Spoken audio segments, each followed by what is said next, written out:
娘娘，该喝药了。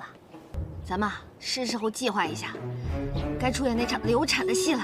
娘娘，你可真想好了，要是江氏真生了皇子，可就……我现在就是要力保他顺顺利利的生下皇子，谁要是敢坏了他生孩子的大事，我跟谁急。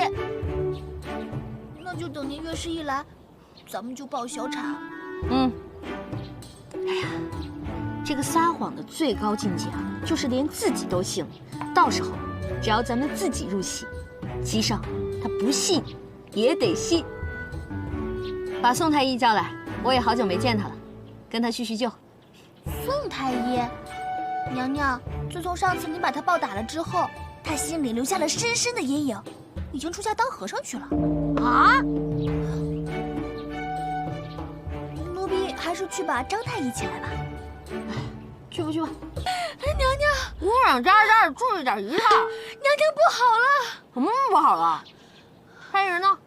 我刚刚路过幽兰殿，发现幽兰殿里已经乱成一锅粥了。说是太皇太后知道了幽兰殿的事儿，震怒，已经吩咐嬷嬷带着药去了。什么药啊？那种药，落胎的。你喝了？你怎么就这么着急啊？你再等哥一会儿，哥不就来救你了？你救我？哎呀，我不救你谁救你啊？哎呦，这都憔悴成什么样了？你别再这么假惺惺的了，这没有外人，你装给谁看？我告诉你也无妨，这药我喝与不喝都没什么两样。什么没两样？对我来说完全不一样。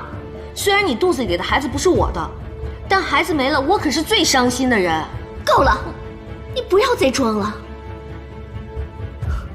我现在就告诉你，其实我根本就没有怀孕，这只不过是我挽留皇上走得一步棋而已。你说什么？你没怀孕？那幅画像的事，本是我想陷害姐姐，即便陷害不成功，我笃定依照姐姐的性格，定会置我于死地。这样一来，皇上就会站在我这一边，你对我百般热情和嘘寒问暖，反而让皇上高看你一眼。我现在已经是无计可施了。你无计可施？你这一假怀孕，我比你更无计可施了。行了行了，别哭了。齐胜不还老来你这儿吗？以后把握机会就是了。我好心劝你啊，男人都是自由的鸟，最烦被束缚。如果你想和你的圣上一生一世一双人，以后不要再用这种方式了。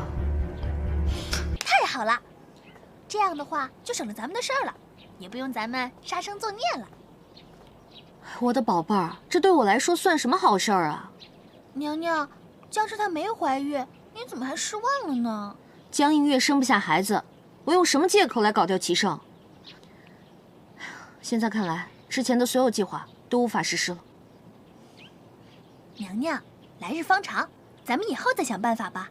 我们先回宫吧，太医已经在那儿候着了。也只能这样了。娘娘脉象稳定，想必这孩子也是极好啊。别装了啊！你就直接跟我说，咱们什么时候把这个孩子拿掉？啊，娘娘，这孩子是真有了啊！小张啊，小张，这个孩子不能有。娘娘，这个孩子可以有。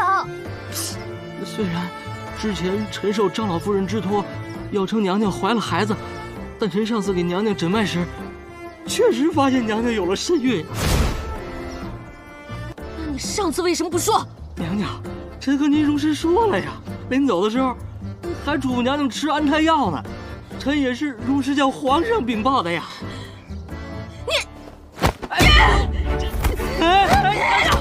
娘娘，您确实怀孕了呀！打死你！娘娘，你不能这样！娘娘怀孕了！我跟齐胜根本就没有，我怎么可能啊？难道是3个月前在江府那次？啊！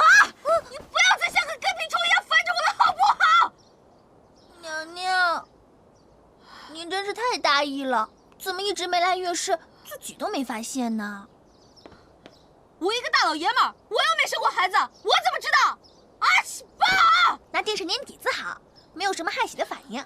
这次在江北遭了那么大的难，都没有动了胎气，说明这孩子是上天对您的眷顾，是命中注定啊！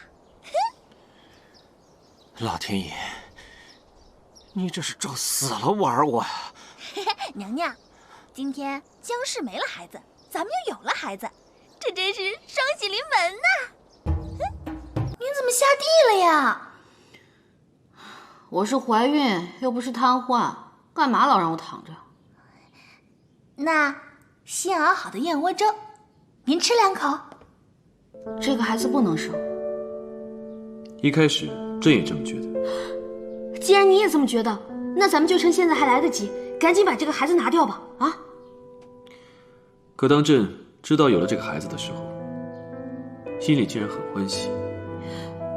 可是，这个孩子我生不了。这又是为何？我这些都是为你好啊！这孩子生了会增加张家的势力，为了不让张家的势力过大，这个孩子还是不生为好。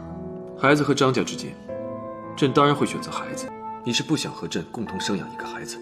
这不是和谁生的问题，而是让我生孩子，我根本就没有那个功能，我接受不了。你可知道，你这话是大逆不道。生儿育女是你的责任，怎么能由你的意愿左右？一定要生吗？啊！你若是敢对这个孩子做什么，朕是不会放过你的。朕命你好生休养，不要胡思乱想，听明白了吗？朕命御厨做了你最喜欢吃的榴莲粥，一会儿就送过来。我不想吃榴莲粥，我想吃鸭脖、鸭肠、鸭心、鸭锁骨。我头疼。哎呦！猜猜我是谁？杨烟。没急，一下子就猜到了。除了你还有谁呀？那你猜猜这是什么？桂花糕。啊！不要再提桂花糕3个字了。叫我好人，不用谢。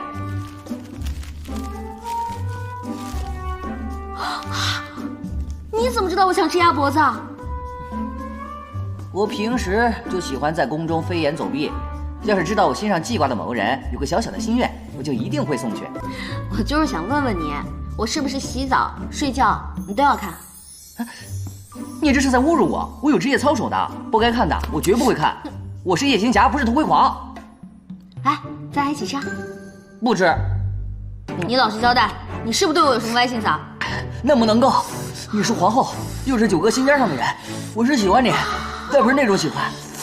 那你说说看，你是喜欢我的模样呢，还是喜欢我的内心啊？我当然喜欢你的内心啊，我可不是那种肤浅之人。那看来你是喜欢男人。鉴定完毕。姐姐，你说什么呢？我就是想着有朝一日我要娶媳妇了，也要娶你这样的，最好也姓张，和你长得一样最好了。我跟你说啊，我可是独一无二的，没有双胞胎兄弟。姐姐，难道让我守着你嫁不出去吗？你也到年纪该娶媳妇了哈。哎，我就当一回月了啊。等我回老家，我给你撒么撒么啊。那我就等你气儿啊。哎，你下次啊，给我带那个周黑鸭的变态来。知道了，知道了。不够味儿。知道了。有时候朕在想，把你接入宫里，究竟是对还是错？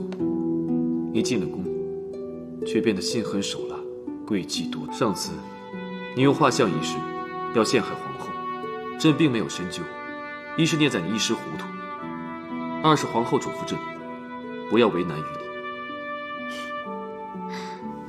皇上竟是因为姐姐，才不责罚臣妾的。妾身以为，皇上对我还有情，才会忍耐我的小性子。这已经不是你耍耍小性子那么简单的问题了。你居然谎称怀孕来欺骗朕！皇上认素皇后那里，妾身心里实在难受，才出此下策。那都是对您的一份爱、一份情才会这么做的。因为爱，你已经被私情迷了心智，做了那么多违背本心之事。你可知道，你现在这般对待自己，已不再惹人怜惜。皇上，你难道感觉不到我对你的爱了吗？你究竟还要利用这个爱子做多少糊涂之事？这幽兰殿并不是你的金丝笼，你也别想再用爱来要挟朕。皇上。